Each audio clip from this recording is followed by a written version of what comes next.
दुनिया की सबसे आधुनिक एयरफोर्स और कभी ना मार गिराया जाने वाला अमेरिकी F-35 लड़ाकू विमान भी किसी जंग में मिट्टी में मिल सकता है। अमेरिकी संसद की एक बेहद गोपनीय और चौंकाने वाली रिपोर्ट ने पूरी दुनिया के सैन्य विशेषज्ञों को हिलाकर रख दिया है। ईरान युद्ध में अमेरिका को लगे इस सबसे बड़े झटके की इनसाइड स्टोरी क्या है? नमस्कार, आदाब। मैं हूं फरीद अली और आप देख रहे हैं क्लियर कट TV9 भारतवर्ष पर। आज की कहानी महाशक्ति अमेरिका के उस सबसे बड़े कूटनीतिक और सैन्य नुकसान की है जिसने पूरी दुनिया में उसके हवाई प्रभुत्व पर एक बहुत बड़ा सवालिया निशान लगा दिया है। अमेरिकी कांग्रेस को नीतिगत और कानूनी विश्लेषण देने वाली संस्था कांग्रेशनल रिसर्च सर्विस यानी CRS की एक हालिया रिपोर्ट सामने आई है। इस रिपोर्ट के मुताबिक ईरान के साथ चले युद्ध के दौरान अमेरिका ने अपने एक या दो नहीं बल्कि पूरे 42 अत्याधुनिक सैन्य विमान यानी एडवांस्ड लड़ाकू विमान और ड्रोन खो दिए हैं या वो गंभीर रूप से क्षतिग्रस्त हो गए हैं। इस युद्ध को अमेरिका ने ऑपरेशन एपिक फ्यूरी का नाम दिया था, जिसकी कुल लागत अब तक करीब 29 अरब डॉलर यानी भारतीय रुपयों में बात करें तो खरबों रुपए तक पहुंच चुकी है। अमेरिकी रक्षा मंत्रालय यानी पेंटागन और ईरान के बयानों के आधार पर बिल्कुल क्लियर कट समझते हैं कि आसमान के इस युद्ध में आखिर हुआ क्या था, कैसे अमेरिका को इतना बड़ा नुकसान झेलना पड़ा। अमेरिकी नुकसान का वो आधिकारिक और चौंकाने वाला आंकड़ा जिसने सबको हैरान कर दिया है। इस पूरे मामले की गंभीरता को समझने के लिए हमें कांग्रेशनल रिसर्च सर्विस यानी CRS की उस सूची को देखना होगा जिसने वॉशिंगटन के राजनीतिक गलियारों में खलबली मचा दी है। इस आधिकारिक रिपोर्ट में पहली बार यह माना गया है कि अमेरिकी सेंट्रल कमांड यानी सेंटकॉम और रक्षा मंत्रालय के तमाम दावों के विपरीत अमेरिकी वायुसेना को ईरान में अभूतपूर्व नुकसान उठाना पड़ा है। रिपोर्ट के मुताबिक युद्ध के दौरान जिन 42 विमानों को नुकसान पहुंचा है उनमें 4 F-15E strike eagle fighter jet, एक A-10 थंडरबोल्ट ग्राउंड अटैक विमान और 7 KC-135 स्ट्रेटो टैंकर हवाई ईंधन भरने वाले विमान शामिल हैं। इसके अलावा आसमान से निगरानी रखने वाला एक बेहद महंगा E-3 सेंट्री फॉक्स यानी अवाक्स विमान, 2 विशेष ऑपरेशंस के लिए इस्तेमाल होने वाले MC-130J कमांडो विमान और एक HH-60 VV jolly green rescue helicopter भी इस तबाही की चपेट में आए हैं। लेकिन सबसे बड़ी मार अमेरिका के मानव रहित यानी अनमैन्ड ड्रोन बेड़े पर पड़ी है, जिसमें 24 MQ-9 रीपर ड्रोन और एक बेहद ऊंचाई पर उड़ने वाला MQ-4C ट्राइटन ड्रोन पूरी तरह नष्ट हो गए हैं।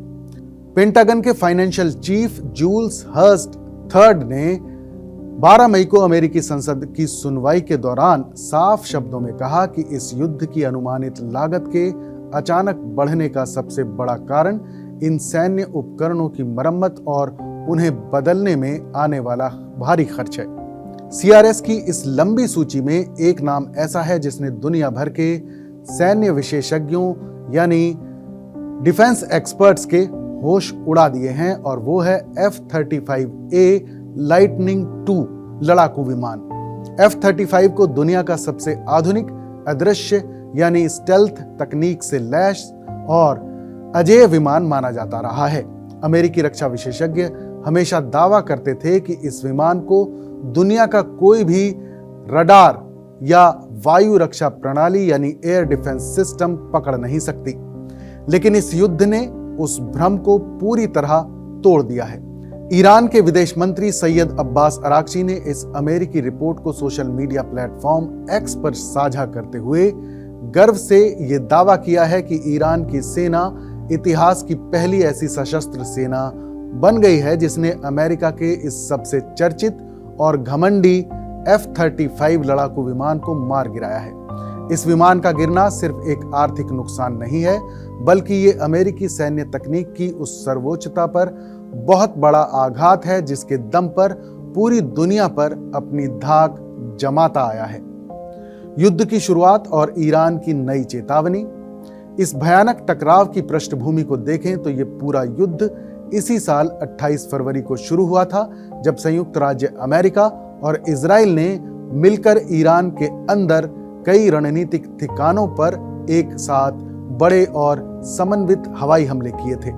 इन शुरुआती हमलों में ईरान के सर्वोच्च नेता अली खामनेई समेत कई बेहद प्रमुख और शीर्ष हस्तियों की मौत हो गई थी। इसके बाद ईरान ने अपनी पूरी ताकत इस युद्ध में झोंक डाली।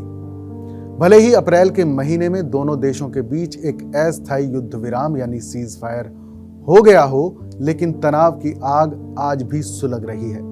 ईरान के विदेश मंत्री सैयद अब्बास अरागची ने वॉशिंगटन को चेतावनी देते हुए कहा कि 2 महीने के इस सीधे सैन्य टकराव से ईरान के वैज्ञानिकों और सैन्य कमांडरों ने अमेरिकी युद्ध रणनीति को बहुत करीब से समझ लिया है।